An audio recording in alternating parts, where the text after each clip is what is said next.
Η Time Team έχει λάβει τη μοναδική ευκαιρία να ερευνήσει και τις δύο τοποθεσίες. Ψάχνουμε κάπου σε αυτή τη γωνία. Ακριβώς πού, δεν το ξέρουμε. Για αιώνες θεωρούνταν δεδομένο πως ο βασιλιάς Ερίκος ο 8ος αναπαυόταν ανενόχλητος σε έναν βασιλικό τάφο, αντάξιο της δύναμής του. Η ιστορία υποσχόταν μονιμότητα, τελετή και έλεγχο, ακόμα και μετά τον θάνατο. Όμως αυτή η υπόσχεση αποδείχθηκε εντελώς ψευδής. Όταν ο θάλαμος κάτω από το παρεκκλήσι του Αγίου Γεωργίου άνοιξε επιτέλους, αυτό που ήρθε στο φως άφησε άφωνους όλους τους παρόντες. Η κρύπτη δεν έμοιαζε καθόλου με τον τακτοποιημένο τόπο ανάπαυσης που είχε φανταστεί η ιστορία και ό,τι βρισκόταν μέσα αψηφούσε κάθε προσδοκία. Ο βασιλιάς που αρνήθηκε να αποσυντεθεί. Στο τέλος της ζωής του, ο Ερίκος Ήμαπ δεν ήταν πια ο αθλητικός μονάρχης που συνήθιζε να κυριαρχεί στα τουρνουά και στην αυλική ζωή. Σύγχρονες αφηγήσεις από την αυλή των Τιδόρ περιγράφουν έναν ηγεμόνα που μετά βίας μπορούσε να κινηθεί χωρίς βοήθεια. Το σώμα του είχε μεγαλώσει τόσο πολύ που χρειάζονταν μηχανισμοί ανύψωσης για να τον βγάλουν από το κρεβάτι. Τα πόδια του ήταν καλυμμένα με βαθιά, ανοιχτά έλκη που δεν επουλώνονταν. Και οι μάρτυρες έγραψαν ότι η οσμή των μολυσμένων πληγών γέμιζε τα δωμάτια πριν καν μπει ο βασιλιάς. Κάποιοι μεταγενέστεροι γιατροί εικάζαν μεταβολικές ασθένειες ή κυκλοφορικές ανεπάρκειες. Ωστόσο, το πιο σημαντικό ήταν ήδη φανερό εκείνη την εποχή. Το σώμα του Ερίκου είχε αρχίσει να φθήρεται σημαντικά πολύ πριν εκπνεύσει για τελευταία φορά. Όταν ο Ερίκος απεβίωσε τον Ιανουάριο του 1547, οι ταριχευτές βρέθηκαν αντιμέτωποι με μια πρόκληση που ξεπερνούσε κατά πολύ οτιδήποτε μπορούσαν να διαχειριστούν οι ταφικές πρακτικές της εποχής των Τιδόρ.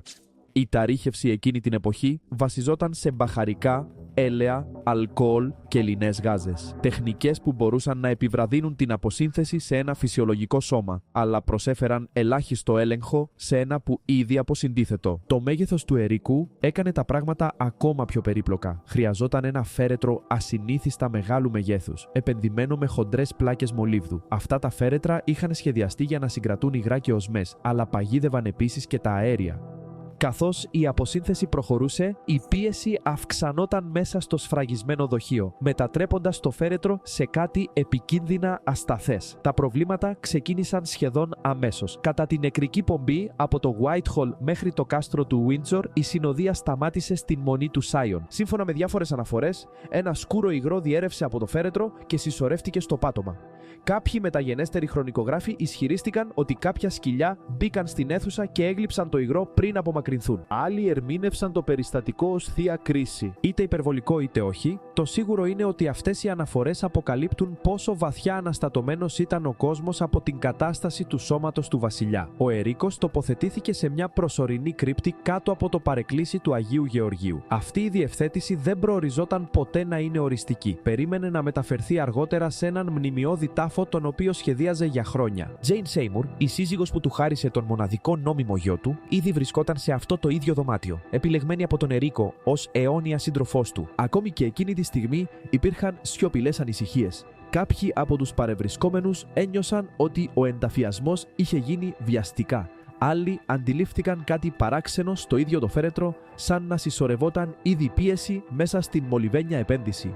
Αυτές οι ανησυχίες απορρίφθηκαν, η πέτρα σφραγίστηκε και η αναστάτωση ξεθόριασε στη μνήμη. Ο τάφος που ποτέ δεν υπήρξε. Στην επιφάνεια όμως εξελισσόταν μία ιστορία ακόμα πιο παράξενη. Ο Ερίκος ο 8ος δεν ήθελε έναν απλό τάφο. Ήθελε ένα μνημείο που να επισκιάζει όλες τις βασιλικές ταφές της Αγγλίας. Ο πατέρας του αναπαυόταν σε ένα κομψό παρεκκλήσι στο Westminster, αλλά ο Ερίκος ονειρευόταν κάτι πιο σκοτεινό, πιο μεγάλο και συντριπτικό. Μια κατασκευή που θα διακήρυτε την εξουσία του στις μελλοντικές γενιές. Όταν ο καρδινάλιος Woolsey έπεσε σε δυσμένεια, ο Ερίκος οικειοποιήθηκε τον ημιτελή τάφο του ως βασικό υλικό. Το σχέδιο του Woolsey εντυπωσίασε τον βασιλιά, αλλά δεν ήταν αρκετό. Ο Ερίκος διέταξε να το επεκτείνουν μέχρι να γίνει εντελώς αγνώριστο. Μαύρο μάρμαρο, χρυσοί άγγελοι, προφήτες, απόστολοι και ομοιώματα σε φυσικό μέγεθος του ίδιου και της Τζέιν Σέιμουρ. Οι Ιταλοί καλλιτέχνες μεταφέρθηκαν στην Αγγλία. Γλύπτες και χρυσοχόοι εργάστηκαν σε κολόνες, κυροπήγια, ανάγλυφα πάνελ και μνημειώδεις φιγούρες. Μια ολόσωμη εικόνα του Ενρίκου χυτεύτηκε όσο ζούσε ακόμα, διατηρώντας το πρόσωπο ενός μονάρχη που αρνιόταν να φανεί αδύναμος ακόμα και στον θάνατο. Το μνημείο υπήρχε σε κομμάτια, διασκορπισμένα σε εργαστήρια και αποθήκες κοντά στο Westminster, περιμένοντας να συναρμολογηθούν σε μια κατασκευή που θα γέμιζε το δικό του παρεκκλήσι. Εκείνη η μέρα δεν ήρθε ποτέ. Ο πόλεμος άδειασε το βασιλικό ταμείο. Οι πληρωμές μειώθηκαν και στη συνέχεια σταμάτησαν. Οι τεχνίτες απολύθηκαν. Ο Ιταλός γλύπτης γύρισε στη χώρα του. Όταν ο Ερίκος πέθανε, η διαθήκη του ακόμα περιέγραφε έναν σχεδόν τελειωμένο τάφο, γραμμένο σε μια εποχή που πίστευε ότι το έργο προχωρούσε.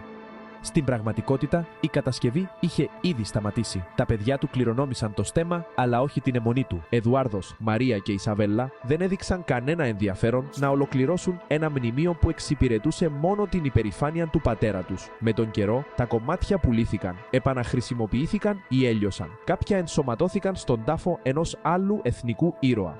Άλλες εξαφανίστηκαν σε εκκλησίες σε όλη την Ευρώπη. Ο πιο μεγαλοπρεπής βασιλικός τάφος που η Αγγλία επρόκειτο να είχε αντικρίσει διαλύθηκε σιωπηλά στην ιστορία, ενώ ο Ενρίκος βρισκόταν ξεχασμένος σε έναν θάλαμο που ποτέ δεν προοριζόταν να είναι η αιώνια κατοικία του, ο θόλος που εξαφανίστηκε.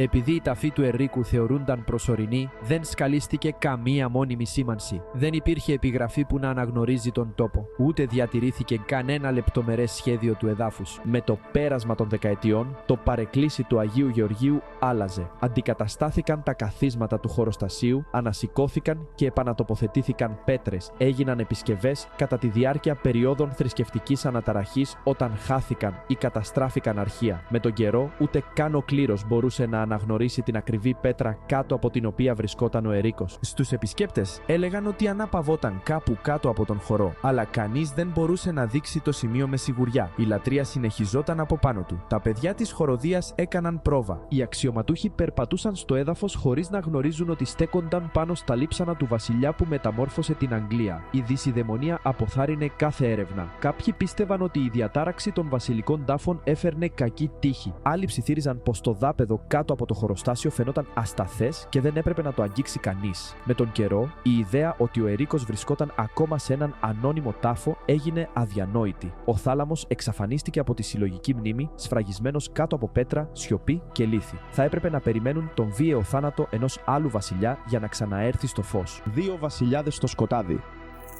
Όταν ο Κάρολος ο Ατράμ εκτελέστηκε, η Αγγλία είχε περιέλθει σε κατάσταση μεγάλης έντασης. Το κοινοβούλιο φοβόταν πως η κηδεία του θα μετατρεπόταν σε σημείο συγκέντρωσης για τους βασιλόφρονες. Το σώμα του έπρεπε να κρυφτεί γρήγορα και αθόρυβα. Επιλέχθηκε το κάστρο του Windsor, το οποίο φρουρούνταν αυστηρά και βρισκόταν υπό κοινοβουλευτικό έλεγχο. Κατά την αναζήτηση ενός διακριτικού τόπου για την ταφή, κάποιος θυμήθηκε μια αόριστη αναφορά σε έναν θόλο κάτω από το χωροστάσιο του παρεκκλησίου του Αγίου Γεωργίου. Οι εργάτες σήκωσαν τις πλάκες και ανακάλυψαν ξανά έναν θάλαμο που δεν είχε φανεί για γενιές. Μέσα στο χώρο αυτό αναπαύονταν ο Ενρίκος ο 8ος και η Τζέιν Σέιμουρ. Δεν υπήρχε καθόλου χρόνος για οποιασδήποτε τελετές. Το μολύβδινο φέρετρο του Καρόλου μεταφέρθηκε αμέσως στο σημείο. Η όλη διαδικασία ήταν βιαστική, παγωμένη και με πολύ λίγο φωτισμό.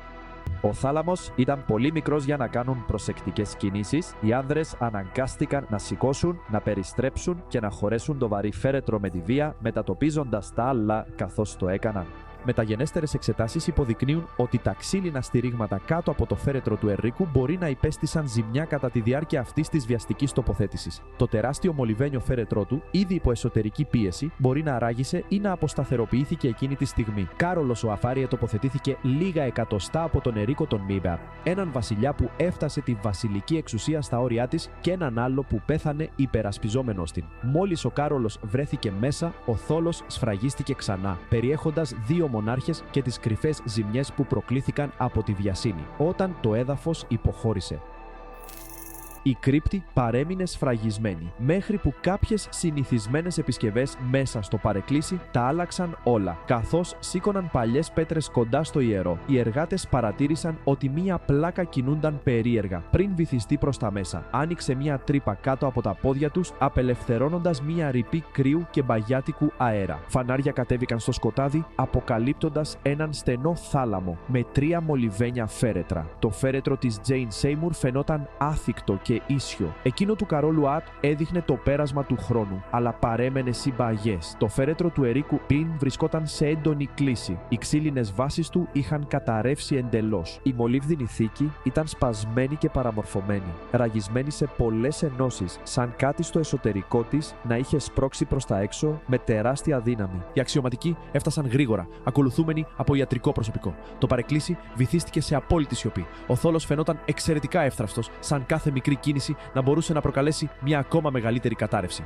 Αφού κατέγραψαν προσεκτικά ό,τι μπόρεσαν να δουν, οι αρμόδιες αρχές διέταξαν να σφραγιστεί ξανά ο θάλαμος. Αρνήθηκαν να ανοίξουν το φέρετρο του Ερίκου, προβάλλοντας κίνδυνο κατάρρευσης. Η πλάκα τοποθετήθηκε ξανά και ο θόλος ξαναγύρισε στο σκοτάδι, αλλά το χειρότερο δεν είχε ακόμα φανεί. Είναι απίστευτο. Δεκαετίες αργότερα εγκρίθηκε μια επίσημη έρευνα. Ένας επιθεωρητής κατέβηκε μόνος κρατώντας μια λάμπα και όργανα μέτρησης. Η σαρκοφάγος της Τζέιν Σέιμουρ παρέμενε άθικτη, του Καρόλου του Πρώτου παρέμενε σταθερό. Έπειτα το φως στράφηκε προς τον Ερίκο τον 8ο. Το φέρετρο ήταν κατεστραμμένο, ο μόλιβδος σκισμένος και παραμορφωμένος, τα στηρίγματα είχαν εξαφανιστεί. Το περίβλημα είχε καταρρεύσει προς τα μέσα και προς τα έξω ταυτόχρονα. Σε ένα από τα ρήγματα, ο επιθεωρητής είδε εκτεθειμένο κόκαλο, χοντρό, βαρύ, ακόμα κολλημένο σε υπολείμματα υφάσματος και λέπια μολύβδου. Πολλοί πιστεύουν ότι ήταν μέρος του ποδιού του Ερίκου που είχε οθηθεί προς τα έξω από την εσωτερική πίεση. Στο έδαφος, ανακατεμένα με θρηματισμένο ξύλο και θραύσματα μετάλλου, υπήρχαν μικρότερα οστά δακτύλων, πιθανώς μέρος ενός χεριού. Κομμάτια από το σώμα του Ερίκου είχαν εκτοξευθεί και σκορπιστεί στο δάπεδο του θολωτού τάφου. Και τότε εμφανίστηκε κάτι ακόμα χειρότερο. Σε έναν στενό χώρο ανάμεσα στα φέρετρα κοίτονταν άλλα οστά. Δεν ανήκαν στον Ερίκο, ούτε στην Τζέιν Σέιμουρ, ούτε στον Κάρολο τον Πρώτο. Δεν υπήρχε φέρετρο, ούτε αρχείο, ούτε εξήγηση. Απλά ήταν εκεί, χωρίς ταυτοποίηση και χωρίς καταγραφή. Κοντά σε μια ρογμή στο φέρετρο του Ερίκου, ο επιθεωρητής βρήκε έναν σκούρο και σκληρημένο λεκέ πάνω στην πέτρα του δαπέδου. Η εμφάνισή του συνέπιπτε με τις περιγραφές του υγρού που είχε αναφερθεί στην Αβαΐο του Σιάν κατά την νεκρική πομπή του Ερίκου. Είτε διέρευσε αμέσως είτε με την πάροδο δεκαετιών, η σύνδεση αναστάτωσε όλους όσους διάβασαν την αναφορά. Ερίκο Σιμπίευ δεν αναπαυόταν ολόκληρο σε έναν μεγάλο τάφο. Βρισκόταν σε ένα σπασμένο φέρετρο, το σώμα του αναγκασμένο να βγει από το σχισμένο μόλιβδο, περιτριγυρισμένο από διάσπαρτα λείψανα και ένα άλυτο μυστήριο. Τα αποτελέσματα. Τα ευρήματα ανάγκασαν ιστορικούς και ιατρικούς εμπειρογνώμονες να επανεξετάσουν τα τελευταία χρόνια του Ερίκου. Το εκτεθειμένο οστό του ποδιού επιβεβαίωνε τις αναφορές για σοβαρή μόλυνση και πρίξιμο. Τα θραύσματα υφάσματος υποδήλωναν ότι τα νεκρικά ενδύματα είχαν αντέξει περισσότερο από το αναμενόμενο, πιθανώς πιεσμένα πάνω στο οστό λόγω της κατάρρευσης του φέρετρου. Οι μέθοδοι ταρίχευσης των Τιδόρ, που παλαιότερα θεωρούνταν απλώς θεωρητικές, ξαφνικά βρέθηκαν να έχουν φυσικά στοιχεία. Τα μη αναγνωρισμένα οστά παραμένουν το μεγαλύτερο μυστήριο. Κάποιοι πιστεύουν ότι ανήκαν σε μια διαταραγμένη ταφή κάτω από το παρεκκλήσι. Άλλοι υποστηρίζουν ότι κρύφτηκαν κατά τη διάρκεια μιας περίοδου πολιτικής αναταραχής. Μια πιο σκοτεινή θεωρία προτείνει μια μυστική ταφή τοποθετημένη σε ένα μέρος όπου κανείς δεν περίμενε να ανοίξει ξανά ο θάλαμος. Χωρίς να ανοίξουμε ξανά τον θάλαμο, καμία από αυτές τις θεωρίες δεν μπορεί να επιβεβαιωθεί. Και έτσι το ερώτημα παραμένει. Πρέπει να ανοίξει ξανά η κρύπτη για να ανακαλυφθεί η αλήθεια, ή μήπως τα τελευταία μυστικά του Ερίκου του 8ου πρέπει να παραμείνουν σφραγισμένα για πάντα.